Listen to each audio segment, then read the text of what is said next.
Good morning. Thank you for joining us today. My name is Dr. Chris Conley. Today we're going to talk about permanent impairment examination for spinal ligament injuries and joint injuries. We have a lot of information to cover today, so let's get to it. First of all, I want to say thank you to the people at VMA, Vertebral Motion Analysis, for having me here today. The VMA reveals spinal injuries and instabilities that may not be visible on standard X-rays or MRI. Functional radiography is the future when it comes to injury diagnosis to be able to give better treatment to our patients.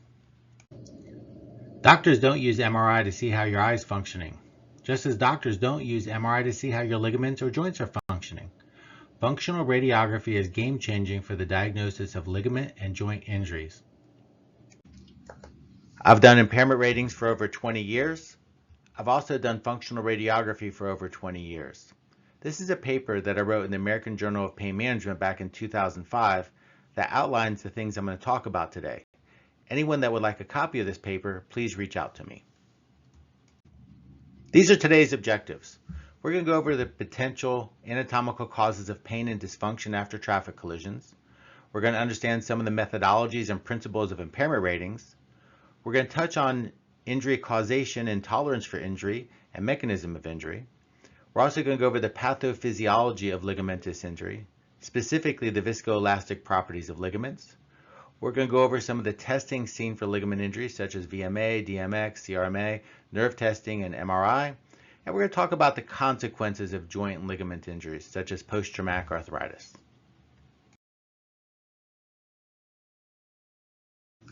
These are some of the takeaways from today's presentation.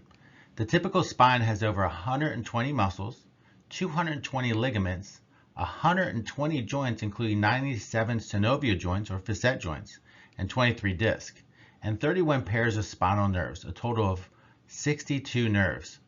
The past history, current history, signs, symptoms, physical examination, treatment, incidental findings, degeneration, diagnostic testing are all part of the clinical correlation. Don't make it about the medicine and testing. Be part of the story. Focus on what's actually wrong with a patient. A good thing I like to say is a good diagnosis is the first step to a great treatment. Pain is complicated, multifactorial, and individual for each patient. When it happens to you, it's real. When it happens to someone else, it's questionable. So that's why it's really important to document things as best as possible through subjective and objective findings. An accurate diagnosis is important to keep in mind, but also remember that patients don't have an anatomical diagnosis in about 80% of cases. Sit and talk with the patient. Talking with the patient is essential. And focus on treatment, not necessarily just the testing. Focus on what treatments are helping the patient get better. There's often a lot of questions about impairment ratings. What are they? What are they used for? These are 5 aspects of impairment ratings. Number 1 is to validate and confirm the diagnosis and recommend additional care and testing if needed. Number 2 is to go over injury causation. Sometimes apportionment's needed, but injury causation is part of impairment ratings. Number 3 is to determine the loss. What's been taken away? What's no longer there that was there before the injury? Number 4 is to talk about the functional disability caused by the impairment. Number 5 is to discuss the natural history of the disease process and future problems. This is a direct quote from the AMA guides. One can usually anticipate the future functional decline based on the natural history of the disease process, which is generally established in the literature. We're going to now cruise through some studies I think are important to get a big picture concept of things. But approximately 75% of patients involved in traffic collisions will heal within 2 to 3 months of injury. About 12 weeks. These patients have injuries to their muscles and ligaments, but not to their disc or facet joints. The 25% of patients who have progressive symptoms typically have injuries to the ligaments, facet joints, or disc. Facet joints are the most common cause of neck pain following motor vehicle collisions. A 30-year study found that 40% of patients regained nuisance symptoms and 15% have significant symptoms that require ongoing care. 23% of patients injured in motor vehicle collisions have pain for more than 7 years. So this is a problem. This was a large study that found that up to 50% of people who have motor vehicle collisions never fully recover. The National Institute of Health found that absent of macroscopic identifiable tissue damage, the facet or zygapophyseal joints are the most common cause of continued pain. Now the facet joints are synovial joints, and they have all the characteristics of other synovial joints such as the knee and the shoulder, and we have 97 of these in our spine. And what they found in this study was that 12% of all cases of osteoarthritis was triggered or caused by trauma. So facet joints can degenerate after trauma just as the knee or the shoulder can. This is one of my favorite studies on facet capsular ligaments and cause of pain after motor vehicle collisions. And what I found was really interesting is that they are the most common cause of pain. It takes the least amount of force to rupture these ligaments, but also you don't have to have complete rupture to have pain. It only takes 14% of the total energy required to completely rupture the area to cause dysfunction and pain. Also, what they found in this study was that after sub-trauma or sub-failure loading, that these ligaments undergo degenerative changes and also have increased laxicity and decreased stiffness, leading to osteoarthritis. So the stretching of the capsular ligaments causes the instability of the joint. The instability of the joint later causes adhesion, scar tissue, and arthritis. So this is a study I have. Anyone who wants, just reach out to me, or also just look it up here, the Journal of Biomechanics. It's one of my favorite studies. This was an interesting study that was done with MRI and persistent symptoms. And what they found was, in conclusion, MRI is not the answer to the diagnosis in a vast majority of patients that have developed long-lasting pain after whiplash injury. And early MRI scans do not predict prognosis. It may be relevant to focus future trials on imaging of the upper cervical spine, including functional imaging. And I find this to be very accurate, but also the study shows that long-term, the initial MRI findings often are just incidental, but not characteristic of the facet pathology or ligament pathology. I could spend hours talking about post-traumatic arthritis and the pathogenesis of it. This is a great paper that anyone who's interested should read more about it. And it goes into great detail about the pathophysiology of osteoarthritis and joint instability after trauma. So this is important that the functional changes that occur due to the initial primary tissue damage result in secondary tissue damage that over time cause degeneration, deterioration of the spine. So degeneration, arthritis, instability is very common, but we don't see these until far removed after the trauma. It's important to recognize that many of these severe interarticular injuries, ligament injuries, is the beginning or the start of a chronic disease process that leads to degeneration and arthritis. But understanding the pathophysiology is important because then you can develop better treatment mechanisms to help reduce the secondary effects and increase joint health. So why is it important to understand joint injury and ligament injury? Because spinal injuries are directly linked to the number 1, 4, and 6 leading causes of chronic pain and disability in the United States. And this is important because if we get the patient the diagnosis and proper treatment, we could reduce the long-term effects of these injuries, giving a better chance not to develop into chronic pain or disability. Before today, how many of you knew that we had 120 joints of the spine? We have 23 discs, which are symphysis joints, and 97 synovial joints or facet joints. The synovial joints have nerves, meniscus, cartilage, synovial fluid, and a joint capsule. There's also a synovial fold that gets into the joint that often could cause pain as well. But this is important because we focus too much on the MRI and not on the facet joints, which is shown to be the most common cause of pain, but we tend to focus mostly on the disc. But the facet joints are a very common cause of pain. Also, they're synovial joints, very similar to the knee or the shoulder. So if you have 97 of these in the spine, and you could actually tear the meniscus, you could actually tear the joint cartilage, you could tear the cartilage of the joint surfaces. This is a very important area to recognize because it's a common cause of pain, but also long-term can cause arthritis and dysfunction. We tend to overlook the facet joint as the cause of pain in many cases, but we just completely ignore the ligaments. So if you look here, this is a good demonstration of all the ligaments in the spine. We have 220 ligaments and 120 muscles. So ligaments provide stability. They also are pain receptors, and they're important because of the fact they're more commonly injured than the disc, but they're often overlooked. So this is a great example of the different ligaments that we have in the spine. And then when you're doing an analysis, and even on MRI, you could see these, but it's often overlooked, you could actually see ligament tears. And I'm going to show a couple samples in a second. But Don't forget the ligament injuries. We have 220 ligaments in the spine, and they're very, very important. The upper cervical spine has no disc and is all ligaments. They also have facet joints as well, but doing an MRI only to a person who has neck pain and continued neck pain or headaches is forgetting the fact that there's no disc in the upper segments of the spine. So functional radiography and a good clinical examination is very important to determine if the pain is coming from the upper cervical ligaments and facet joints. Remember that facet joints are synovial joints. All synovial joints have the same features: synovial fluid, articular cartilage, a joint capsule, synovial membrane, ligaments, blood vessels, sensory nerves. These are important because of the fact that these all make the characteristics of the synovial joint. Sometimes they also have internal or interarticular disc and meniscus. In the case of the facet joint, it does have a synovial fold and often a meniscus, labrum, fat pads. Facet joints also have fat pads, bursa, and synovial plaque. This is just another picture of the facet joints showing the joint cartilage, showing the subchondral bone, the articular capsule, the meniscal folds. And so facet joints are synovial joints which have an increased risk of tearing, pain, dysfunction, and arthritis.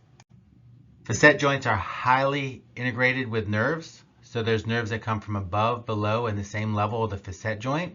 So there's a lot of nerves that go to the facet joint, even into the capsule. You'll see here that it actually goes into the synovial fold. So those nerves go into the tissue, which make it very pain sensitive.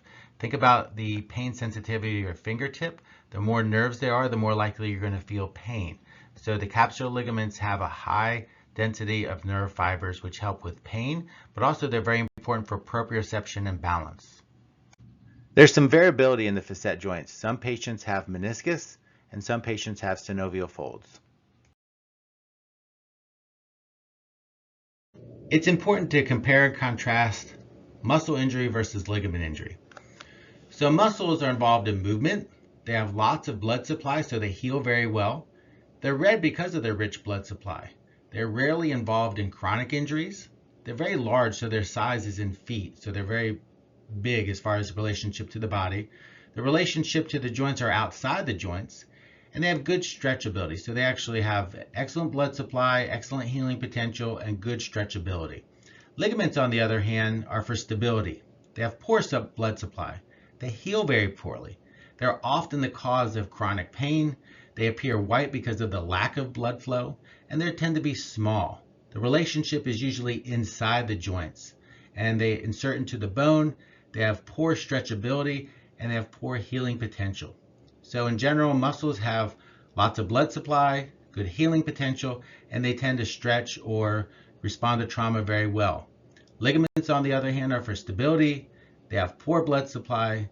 They tend to heal very poorly, and they have poor stretching ability, poor elasticity. So they're a more common cause of collision-related injuries. It is important to recognize that ligaments are also a sensory organ and very much responsible for balance, proprioception, and vestibular functions. Oftentimes, I get from adjusters or attorneys, it's only a soft tissue injury. Well, so is the heart, so is the brain, so are the lungs, so are the eyes. It'd be difficult to live without these things. So soft tissue injuries tend to heal and have more long-term problems than hard tissue injuries like bone. This shows the density of tissue and fragility of tissue. As you can see, bone, it takes a lot of force to damage and has good healing potential. The brain and other soft tissues such as muscles, ligaments, and joints tend to take less force to injure. So this is the tissue strength and fragility of areas. I do a lot with brain injury, and as you see, the brain is the most fragile of all the different tissue types in the body. Another great study showing capsular ligaments have a high risk of injury, particularly at low force collisions. This is saying that 3.5 Gs and higher have an increased likelihood of damaging the facet joints. This is another topic we could spend at least another hour on, which is the viscoelastic properties of ligaments. But the same is true with the brain tissue as well. So what happens is with viscoelastic properties, it gets slowly deform over time. Rapid forces, shearing forces, rotational forces can actually cause damage very quickly. So think of Play-Doh. If you stretch it slowly over time, it stretches nice and deforms. If it's very sudden, quick, or if there's shearing forces, it'll actually break. Remember we talked before about it only takes about 14% of the forces to cause failure of the ligaments to actually cause deformation, pain, and permanent damage. In this study, they used video fluoroscopy during collisions. They analyzed the motion of the facet joints. They found the facet joints jammed together, causing interarticular damage, meniscal damage, and facet capsular ligament tears. Having the head turn prior to the impact pre-torques the facet joints and increases the risk of injury. Another reason why the facet capsular ligament is a common cause of pain in the cervical spine is because the multifidus muscle actually inserts into the capsular ligament. This is very unusual. Most muscles insert into bone, but in the cervical spine, the multifidus inserts into the joint capsule. So if a muscle goes into spasm or has trauma related to a motor vehicle collision and that muscle tightens, that's going to pull on the capsular ligament. When it pulls on the capsular ligament, it has an increased risk of damaging that capsular ligament. I'm not going to go into this too much, but I just wanted to show you that the interspinous ligament, ligamenta flavum, capsular ligament, PLL and ALL all have been tested about the forces to cause injury and pain. And so each one has a different threshold, but they all work together and all are potential causes for pain and dysfunction. Same with the upper cervical ligaments. The upper cervical ligaments are essential. They tend to be missed in a lot of cases with persistent headaches, overlapping sometimes brain injury. So don't forget about the upper cervical craniovertebral ligaments. This is very, very important. Just like with other ligament injuries, there's different grades of injury. So we have normal, grade 1, grade 2, and grade 3 injuries. And these are often found on physical examination to determine the grade of injury. Just like ankle sprains, these capsular ligament injuries can be graded according to severity.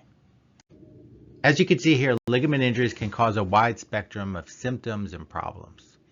And it's important to differentiate the ligament injuries from the disc injuries. But this is a great example of some of the things you could see typically with ligament or facet injuries as well as disc injuries.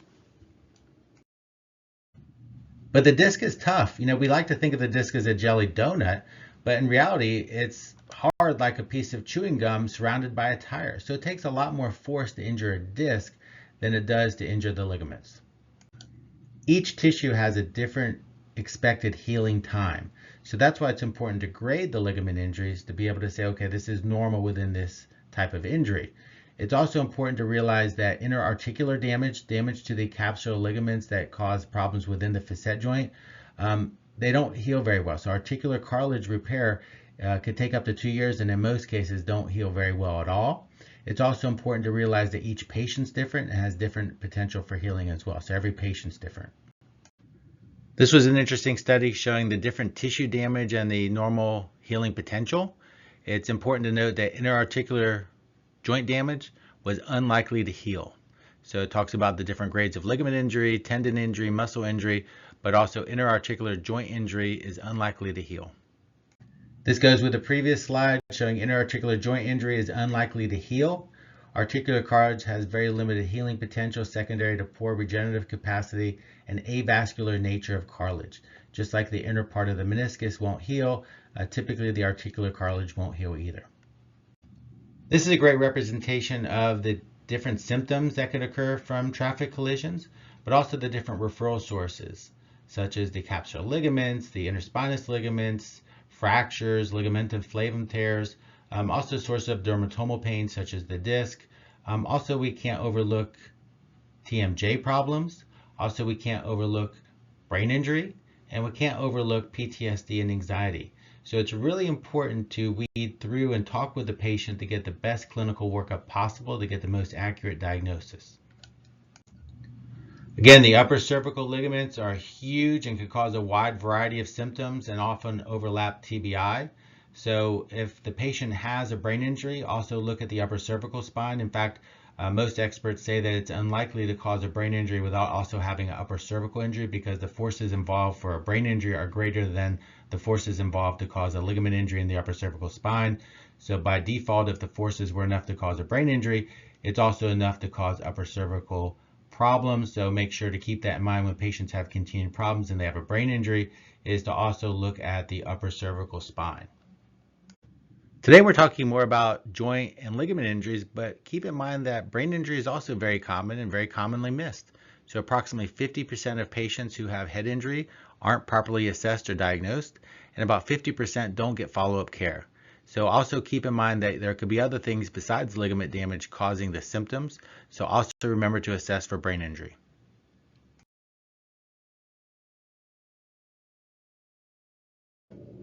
PTSD and anxiety is very common also to keep an eye on, because 60% of people will have mild depressive disorder, 40% will have PTSD, and about 40%, 50% will have some degree of anxiety and driving phobia. So this is something important to diagnosis and also get treatment when needed. Part of what we deal with on a daily basis is pain and suffering. This is a definition that I like and use often. Pain is an unpleasant sensory and emotional experience associated with actual or potential tissue damage or described in such terms. I'll repeat that. Pain is an unpleasant sensory and emotional experience associated with actual or potential tissue damage or described in such terms. Suffering is defined as a state of distress associated with events and threatening to the intactness of the person. Suffering is also expressed as the experience of distress or disharmony caused by a loss or threatened loss of what we cherish most.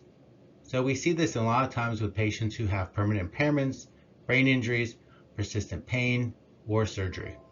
When documenting injuries, it's important to address the subjective symptoms and signs that you may see with the patient, as well as the objective findings clinically you see in the physical examination, joint loading, as well as the MRIs, CTs, VMA, other types of diagnostic tests that you want to objectively clinically correlate with the subjective symptoms.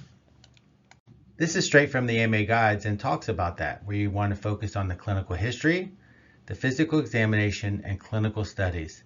Clinical correlation, when the information provided all relates to a clinically relevant diagnosis. But this is a very important thing to focus on: the clinical history, the signs, the symptoms, the physical examination, and correlate with the clinical studies. So it's really important to sit and talk with patients. Really go over the symptoms, the signs they may have, be aware of other things such as brain injury, such as anxiety, other things that are really important to document and to realize for the patient's care. Number 2 is focus on physical examination. What are the clinical signs? What are the testing that's positive? Joint loading, where does that cause pain? Focus on the MRIs, VMA, motion X-ray, CT scans. Look at the clinical correlation with the diagnostic test, and have a team of medical providers that you can work with, that you know the patient will get the best patient care and get the best results long term. It's important to realize as well that each patient has a different tolerance for injury. Each patient has a different potential for healing as well. It's important to realize this and document it. This is the real factors when it deals with potential for injury and human factors. You have the crash factors, plus you have the human factors, and that equals the risk of injury. And as you can see, there's lots of different factors that determine if someone's going to be injured or not, but also what their likelihood of healing is going to be as well. There's a big difference between a healthy facet joint and arthritic facet joint. The top picture designates the healthy facet joint, where the two surfaces glide like two pieces of ice together, and that's actually the viscosity, like two pieces of ice, versus a arthritic bone spur ridden joint like sandpaper or glass that's in there. So when you have a trauma to the area, you have more likely of tissue damage as well as more likely pain. Spinal imaging is like a wedding photo. You can't tell who's drunk, who's happy, who's angry, or who's in pain. The patient history and clinical examination will reveal this. The same is true with neck or back pain. It's very common to have degenerative findings, bulging disc protrusions, other findings on MRI that are patients who don't have pain. But also it's important to realize that this increases the risk of pain. In fact, studies have shown there's a 2 to 5 times increased risk of pain when someone has a pre-existing degenerative condition. Disc degeneration, facet arthrosis, canal stenosis, bone spurs, all can increase the risk of injury and delay healing. This is a great example of abnormal motion on flexion and extension, and you look for spinal instability. And this is very, very important because the ALL and PLL are dysfunctional at this point and long-term cause problems and eventually will need surgery.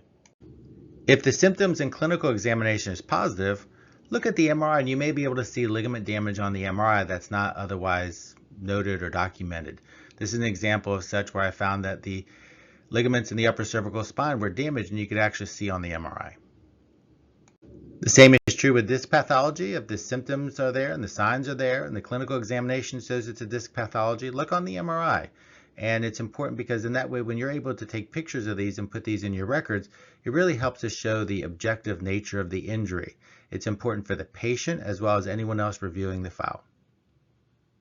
This is an example of facet capsular injury seen on dynamic motion x-ray. With oblique flexion, you could see the capsular ligaments and see how stable they are. In this case, you could actually see the tearing of the ligaments. Vertebrogenic or modic changes seen on MRI are very important to recognize.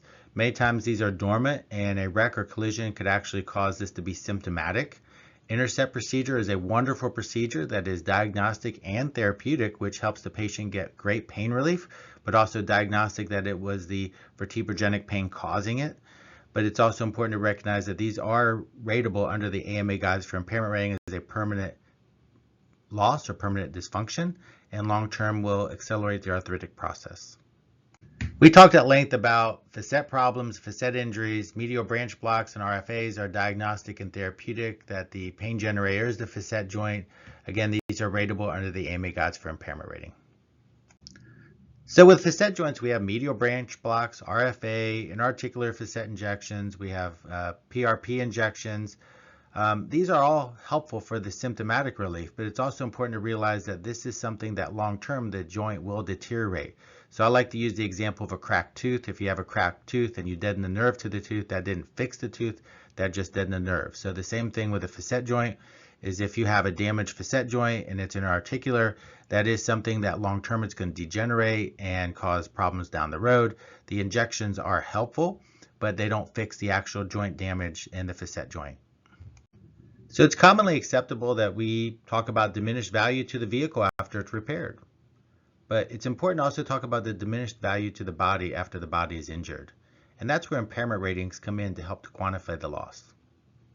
The AMA Guide to Injury Causation and AMA Guide to Impairment Ratings are essential to have if you want to do these impairment ratings. But it's also important to realize that the AMA Guides has went to a digital living version that basically is updated every year. So it's important to get the most current edition online. The AMA Guide 6th edition was written in 2007, but it was updated last year online, so the online version is the most current version.